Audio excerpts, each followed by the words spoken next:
दोस्तों, जिन लोगों का ये सोचना है कि कर्म कैसे भी करो कोई फ़र्क नहीं पड़ता, तो उन लोगों को आज की ये कहानी ज़रूर सुननी चाहिए।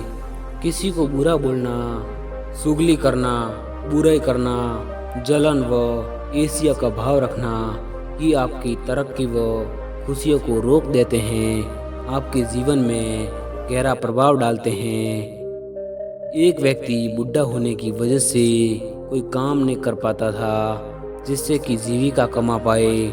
ना जाने कितनों की वजह से ये हाल था कि वह रोज घर घर जाकर भीख मांगकर गुजारा करने पर मजबूर था। वह व्यक्ति रोज एक दरवाजे पर जाता और भीख के लिए आवाज़ लगाता, और जब घर का मालिक आता तब उसे गंदी गंदी गालियाँ और ताने देता। वह बोलता, मर जाओ, काम क्यों नहीं करते, जीवन भर भीख मांगते रहोगे। हमने क्या यहाँ पैसों का पेड़ लगा रखा है जो रोज मुंह उठाए चले आते हैं। कभी कभी गुस्से में उसे धकेल भी देता है, और भिखारी बस इतना ही कहता कि ईश्वर तुम्हारे पापों को क्षमा करे। एक सेठ एक दिन बहुत गुस्से में था, शायद व्यापार में घाटा हुआ था। वो भिखारी उसी वक्त भीख मांगने आया। सेठ ने आव देखा न ताव, सीधा उसे पत्थर दे मारा। भिखारी के सर से खून निकलने लगा। फिर भी उसने सेठ से कहा, ईश्वर तुम्हारे पापों को क्षमा करे, और वहाँ से जाने लगा। सेठ का थोड़ा गुस्सा कम हुआ तो वह सोचने लगा, मैंने उससे पत्थर से मारा पर उसने दुआ ही दी, इसके पीछे क्या रहस्य हैं, उसकी लाइफ में कुछ तो घटना घटी है। इतना सोचने के बाद वो सेठ भिखारी के पीछे जाता है। कई कोई इस भिखारी को कोई भीख दे देता, कोई उसे मारता, गालियाँ देता, पर भिखारी इतना ही कहता, ईश्वर तुम्हारे पापों को क्षमा करे। अब अंधेरा हो चला था, भिखारी अपने घर लौट रहा था। सेठ भी इसके पीछे था। भिखारी जैसे ही अपने घर लौटा, एक टूटी फूटी खाट पे एक बुढ़िया सो रही थी जो भिखारी की पत्नी थी। जैसे उसने पति को देखा, उठ खड़ी हुई और भीख का कटोरा देखने लगी। उस भीख के कटोरे में मात्र एक आधी बासी रोटी थी। उसे देखते ही बुढ़िया बोली, बस इतना ही और कुछ नहीं, और ये आपका सर कहाँ फूट गया। भिखारी बोला, हाँ बस इतना ही, किसी ने नहीं दिया, सबने गालियाँ ही दी, पत्थर मारे, इसलिए ये सर फूट गया। भिखारी ने फिर कहा, अपने ही पापों का परिणाम है। याद है ना तुम्हें, कुछ वर्षों पहले रईस हुआ करते थे, क्या नहीं था हमारे पास, पर हमने कभी दान नहीं किया।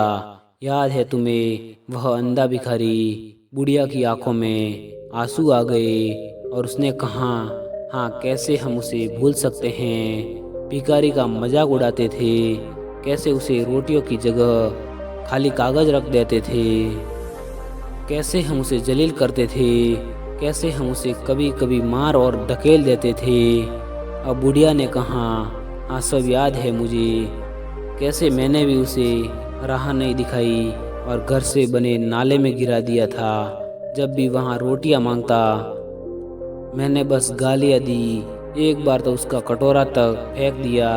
और वो अंधा भिखारी हमेशा कहता था, तुम्हारे पापों का हिसाब ईश्वर करेंगे। मैंने आज उस भिखारी की बदुआ और हाय हमें ले डूबी।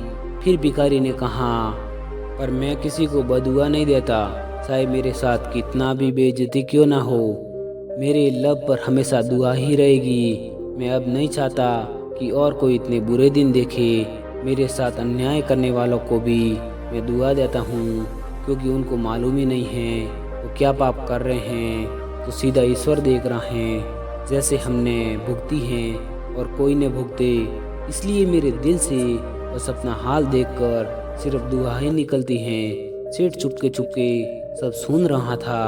उसे अब सारी बात समझ आ गई थी। बूढ़े बुढ़िया ने आधी रोटी को दोनों ने मिलकर खाया और प्रभु की महिमा है बोलकर सो गए। अगले दिन वह भिखारी भीख मांगने सेठ के यहाँ पुनः गया। सेठ ने पहले से ही रोटियां निकाल कर रखी थी उसने भिखारी को दी और हल्की सी मुस्कान भरे स्वर में कहा, माफ़ करना बाबा, गलती हो गई। भिखारी ने कहा, ईश्वर तुम्हारा भला करे, और वहाँ से चला गया। सेठ को एक बात समझ आ गई, इंसान तो बस दुआ बदुआ देता है, पर पूरी तो ईश्वर करता है, वो भी कर्मों के हिसाब से। तो दोस्तों, देखा आपने कैसे हमारे कर्म हमें इस तरह की ज़िंदगी जीने पर मजबूर कर देते हैं। इसलिए जीवन में हमेशा अच्छे कर्म करो, कभी किसी का बुरा मत करो। ईश्वर आपकी खुशियों को बनाए रखिएगा। बड़े बड़े दुख मुसीबतें आपके जीवन से टल जाएंगे। मिलते हैं अगली कहानी में, तब तक के लिए धन्यवाद।